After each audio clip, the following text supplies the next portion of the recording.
Welcome to This Week in Falcons Athletics, presented by Orthopedic Hospital of Wisconsin.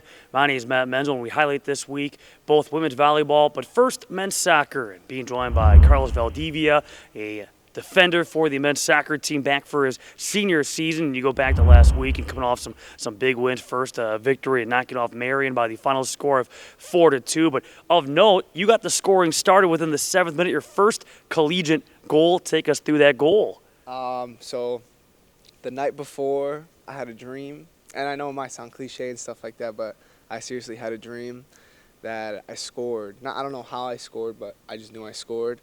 And I woke up, and it felt like a good day. I mean, I was going back home. I'm from Fond du Lac, Wisconsin, so I knew I was going to have a crowd there. It didn't feel like an away game.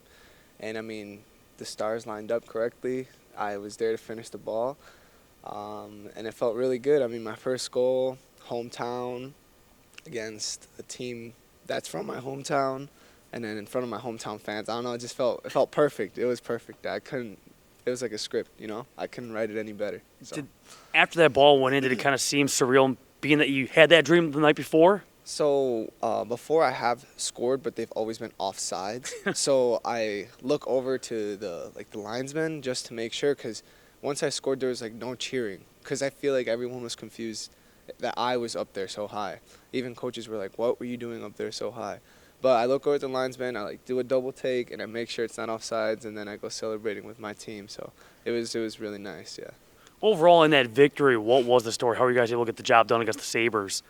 Honestly, it was do or die. We're in a tough spot right now just because we've been getting unlucky with scores. But overall, I mean, coach was like, "Hey, it's whoever wants it more," and I mean, at the end of the night, we wanted it more, and we got the result that we needed, a big 3 points. And then, I mean, yeah, there's nothing else you could have said. And you're right. You look back at, especially the non-conference, some tough breaks, some tough bounces of the ball, especially in second halves, late goals to the opposition. Now all of a sudden, this Falcon team, you look at some of their second halves, some monster final 45 minutes, and that was certainly the story on Saturday. What a win against Concordia Chicago, knocking off the Cougars 5-4. A wild game, down 3-0, got to within 3-2, and all of a sudden Concordia Chicago gets that fourth goal to go up 4-2. How the heck were you guys able to score 3 times in the last 14-42? So going down, halftime, I'm going to start at halftime. Coach really, I mean, he yelled at us, but, I mean, it was something we needed to wake up. I mean, we knew coming into this game, again, it was do or die. Every game from now on is do or die. So, I mean, it was just kind of like, it's our hometown, or it was our home game, senior night. We were like, guys, wake up, we have to win. And that was basically it. And we knew we could score against this team. And I mean, 5 goals is just kind of nuts coming down from. It was a good comeback. It was a good story. So. But how big of a confidence booster can a win like that potentially be going forward, knowing that you guys can overcome those type of obstacles? It was actually really huge. We needed this for sure. I mean, like I said before, we're having a rough season just because we've been getting really unlucky. I mean, we have the quality on our team, but it just hasn't came our way. But that game right there, CUC, was a huge game just for a morale boost. You know, now the boys are buzzing. I mean, we're high hopes, and I feel like nobody can stop us right now. So. How do you feel like you're playing in your senior year? I know that the big emphasis during the offseason was all about defense and picking up on the defensive side, and I feel like the defense has done that. As you mentioned, there have been some bad breaks, but I think the defense has really improved. So I think this year has defensively overall, I mean, the back line plus our goalie, that's it. I mean, both our goalies, all 3 of everyone on the team, to be honest. We all defend as one unit. You know, 11 of us defend. That's been our motto throughout the year. And I think defensively we've been good. And, I mean, attacking-wise, we're also good as well. We've just been getting unlucky. Mm-hmm. That's about it. You mentioned against Concordia Chicago, it was senior day. It was your senior day. What did that day mean to you? Honestly, it meant a lot, but at the same time, I couldn't, get overwhelmed with my emotions just because, all my family members were there. I still had a game to play. So I play the game, I focus on the game, and then I worry about the stuff after the game. Let me ask you this, and I'm sure as an athlete the answer is going to be no, but does the mindset change at all knowing that Wednesday you have a non-conference game? So it's a little bit of a different, break from conference play. You still want to play at a high level, but does the, plan of attack change at all? Not at all. I mean, we're still looking to win. It's our home turf, so we want to defend it. we're not taking any team lightly just because it's a non-conference game. We want to win every game. It looks good on our record, so. Very physical team coming to town in Elmhurst. They lead the entire nation with a whopping 51 yellow cards. That matchup gets underway at 4 o'clock from Fitting Field again Wednesday. We'll be at Dominican this weekend as well. And then Lakeland next week, Wednesday, October 30th at 3:30. I guess just your thoughts on the road ahead, and you mentioned it. It's kind of do or die, if you will, as you guys prepare for hopefully the next tournament. Looking at Dominican, we take it one game at a time.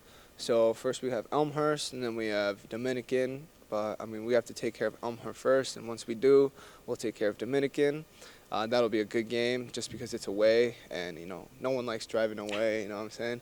But, it'll be a fun game, and I'm just excited to see what happens. But the beauty is at least 2 out of the last 3 will be at Fitting Field, so fill the hill again coming up Wednesday at 4 against Elmhurst, and then next Wednesday, October 30th against Lakeland to wrap up the regular season at 3:30. Carlos, thanks a lot for your time. All the best to you and the boys this next week. Yeah, thank you for having me. I appreciate it.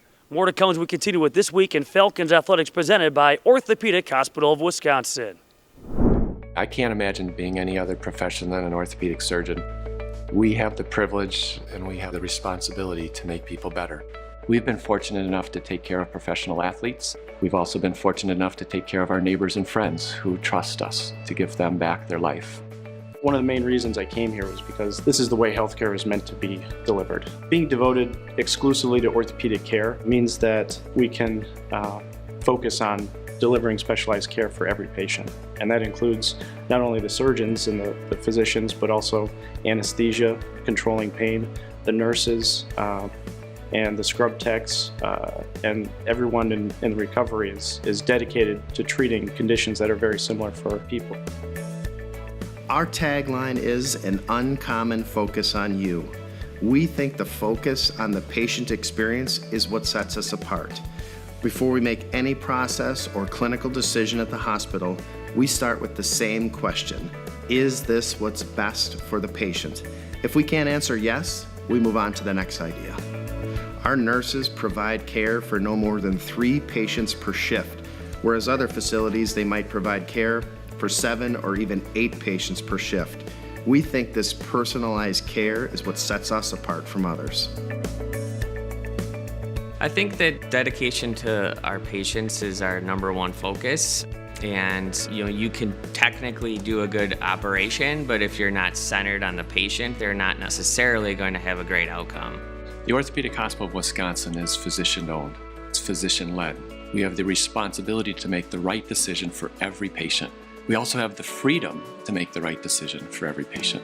Physicians and staff collaborate through regular meetings, weekly and monthly, and with a relatively small team, we're able to change the way we do things if we need to tweak something to make it perfect. The facility specifically was designed so that quality could be measured and maintained and sustained. When you have 7,000 patients a year receive their surgery here, it's important that patient number 1 and patient number 7,000 receive the same care. We place an extremely high priority on the patient experience here. We send surveys to each and every person that receives care at our hospital.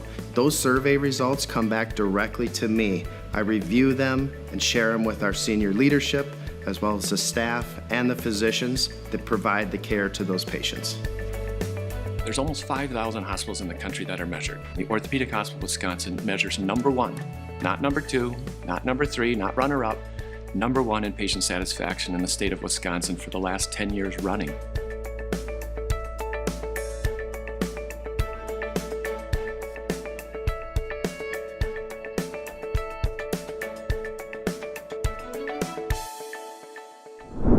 Welcome back to This Week in Falcons Athletics, presented by Orthopedic Hospital of Wisconsin. We now highlight women's volleyball back home inside the John Boot Fieldhouse on Thursday at 7. A battle atop the NAC standings with Benedictine and McKenna Eatsman, the freshman setter, kind enough to join us. And you're from Reedsburg High School. How's the transition been for you so far from high school now to college volleyball? I love it. My high school is really small, and coming to here, the atmosphere is still that small atmosphere, and I don't know, the transition was really easy. It feels like home here, so I feel really comfortable. How about from a volleyball standpoint? What's maybe been the biggest difference or the biggest challenge from what you were used to? I think just growing my confidence, having so many older girls above me, like you start out at the bottom kind of as a freshman, and just growing your confidence on the court, off the court, just growing the relationships and everything like that. You look at the numbers so far, and you split these setting responsibilities, but you currently lead the team when it comes to assists. You split those duties with Emily Dickman. Have you been pleased so far with the way that you've been playing?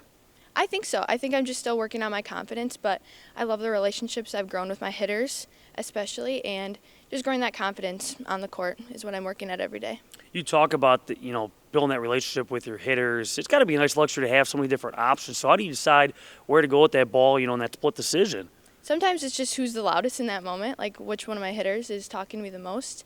But sometimes if you have a hot hand, just feed that hot hand, and yeah, depends on the pass too. Like if it's off, just shoot to my outside, shoot to Skylar or Abby, and help them get a kill. And my middles if we're in system and stuff like that. But yeah. At this point in the season, do you have a pretty good feel where they like that ball placed? I think so, yeah. But we're still working on that in practice every single day. My middles is just a super fast tempo, so just working on that. But yeah, I'm feeling pretty comfortable with the connections. You talk about that relationship. Does it? Obviously, it's still developing. But when did you start to feel maybe somewhat comfortable? Does it take a couple of matches? Is it out of training camp? Yeah, I'd say definitely a couple matches. I was really nervous the first couple matches, but I feel like we're in the middle of the season now. I feel like now I'm really starting to get comfortable with everybody, and the connections are really growing now. Last week, a great week for the volleyball team, coming off sweeps at MS. So we also taking care of Concordia Chicago in 3 sets on Saturday. When you look back at those matches, what were the keys to victory? I think just consistency. We've been working on that in practice. The standard of practice is really high, so making sure that we're always consistent in practice and on the court in matches. Just consistency. And you look at the road ahead, and boy, as we tape this, you look at the top of the NAC standings, it seems like everybody is tied for first. In reality, 5 teams at 7-1. There's going to be some great competition here down the stretch. Falcons will take on 3 out of those other 4 teams that are currently tied for first here in the future, and that starts coming up with this homestand with Benedictine on Thursday, but also Dominican Saturday, and the next week on Halloween taking on Wisconsin Lutheran. You look at the way this team's playing overall and having won 6 straight, outside of the confidence, that consistency, do you just feel like it's all coming together at the right time? I definitely feel like it is. I feel like we're starting to mesh a little bit better than we were in the beginning of the season, and connections are just there. I feel like energy is pretty consistent, and communication is getting better too. So, yeah, I feel like it's the right time for everything to kind of fall together. To wrap it all up, in kind of a random question, we mentioned that matchup against Wisconsin Lutherans taking place here on Halloween. It is at 6 p.m. It is costume night. So a 2-parter, your favorite Halloween candy and your all-time best Halloween costume. Definitely Hershey chocolate. I love chocolate, so definitely Hershey's. And I was a gymnast in 2nd grade, and that was definitely my favorite, like an Olympic gymnast. I had a medal and everything, so that was definitely my favorite costume. Well, McKenna, thanks a lot for your time. All the best to you and your teammates this week. Thank you. Thank you so much. Thank you for having me. And again, Thursday, Benedictine at 7 o'clock, and then 12 noon on Saturday against Dominican here inside the John Book Fieldhouse. Elsewhere this week for Falcon Athletics, Friday, women's hockey and men's hockey have exhibition matchups from the Ozaki Ice Center. Women's hockey takes on new MSOE. They're new to women's ice hockey. It's a 4:30 puck drop, 7:30 for the men against Aurora. Wrestling has their alumni duel at 6 p.m. And then Saturday, field hockey is home for the final time this regular season against Rhodes at 12 noon. Football will be at Rockford at 1 o'clock, and then women's soccer at Dominican at 2:45. Thanks for joining us for This Week in Falcons Athletics, presented by Orthopedic Hospital of Wisconsin.